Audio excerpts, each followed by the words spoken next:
I know you're asked this all the time. I probably asked you this 6 times, but in the age of every single thing being rebooted, sequelized, etc., nothing for Freaks and Geeks. And is that something that you and Judd have had to protect actively? Has that come up as a conversation? Oh, it comes up all the time. Yeah. People wanted it forever. I'm a fan of James Brown, who said, hit it and quit it.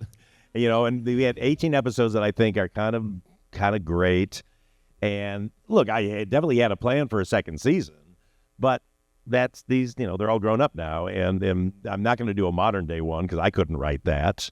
What do I have to say? This was good because it was all the things that were going on for me when I was in school.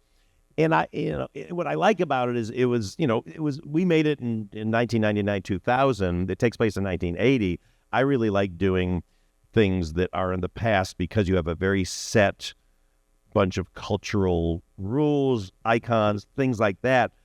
Because what I hate about making, movies sometimes these days is it's always like, well, we got to get a hot new song in there. And it's like, how many times by the time the movie comes out, it was like, oh, that song sucks. Or like, oh yeah, that was played out, or it never hit.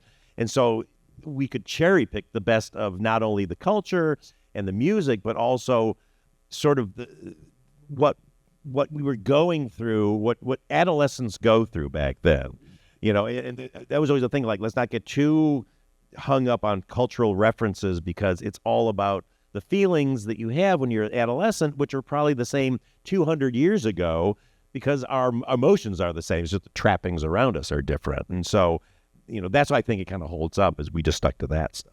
And there's something to be said for like quitting while you're ahead. I mean, that one season is frozen forever, and we will always wonder all those questions. Yeah, well, because so many people go like, "Oh, I just wish I knew how it ended." I'm like, the only show that ever had a perfect ending was 6 Feet Under, because the last episode they killed everybody. You saw how everybody died. So you're kind of like, okay, yes, once I know how everybody dies, then the story is over. But characters go on, their lives change, and all that, and sometimes, like, I don't want to know what happened to some of the people I went to school with because I like them because they weren't my friends necessarily, just people kind of, we're all background extras in other people's movies. Right. And some people take great joy in going to their, class reunion and seeing who lost their hair and who got overweight. And like, I don't want to know that. I just want to remember them the way that they were. And if somebody reaches out and says hi, then that's great. But